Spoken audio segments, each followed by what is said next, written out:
जय सिया राम, जय बजरंगबली। आप सभी का मेरे चैनल पर हार्दिक अभिनंदन है। हम आज मंगलवार व्रत कथा का श्रवण करेंगे।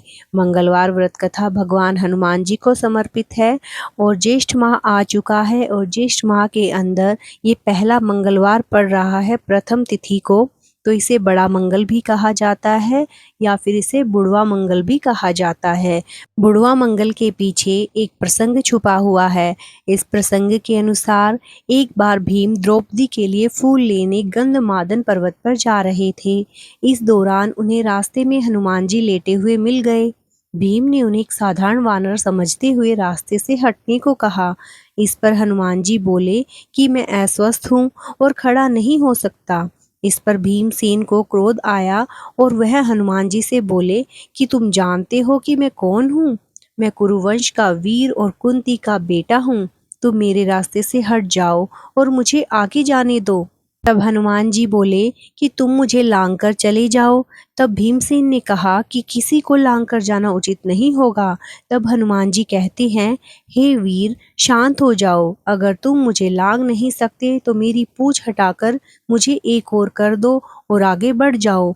ऐसे में भीमसेन हनुमान जी की पूंछ को एक हाथ पकड़कर हटाने की कोशिश करते हैं, लेकिन आश्चर्य की बात यह थी कि उन जैसे वीर भी पूंछ को हिला तक नहीं पाए। तब भीम ने दोनों हाथों की मदद से खूब जोर लगाकर पूंछ को हटाने की कोशिश की, लेकिन तब भी वे असफल रहे। इस घटना से भीम बहुत लज्जित हुए और उनका सारा गर्व चूर हो गया।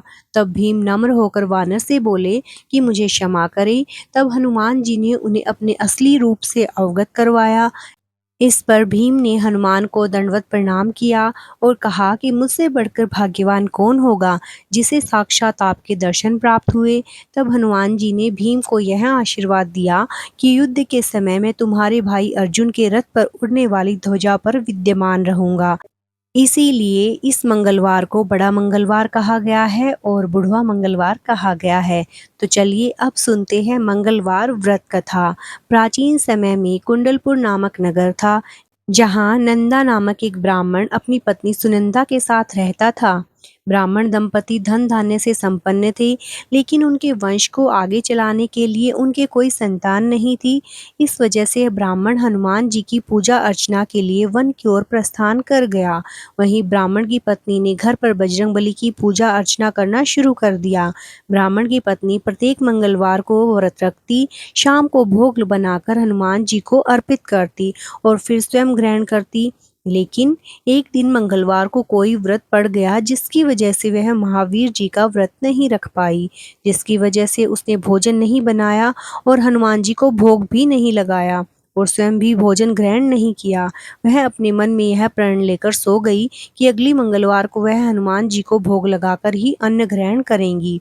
ब्राह्मण की पत्नी 6 दिन तक भूखी प्यासी पड़ी रही। मंगलवार के दिन वह मूर्छित हो गई। तब बजरंगबली ने उनकी श्रद्धा और निष्ठा को देखते हुए उससे प्रसन्न होकर उसे दर्शन दिए और कहा कि ब्राह्मणी, मैं तुमसे बहुत खुश हूँ। मैं तुमको एक सुंदर बालक देता हूँ जो तुम्हारी बहुत सेवा करेगा। और हनुमान जी अपने बाल रूप को दर्शन देकर अंतर्ध्यान हो गए। सुंदर बालक पाकर ब्राह्मणी बहुत खुश हुई। उसने बालक का नाम मंगल रखा। कुछ वक्त बाद ब्राह्मण जब वन से लौटकर आया तो उसने अपने घर में एक सुंदर बालक देखा।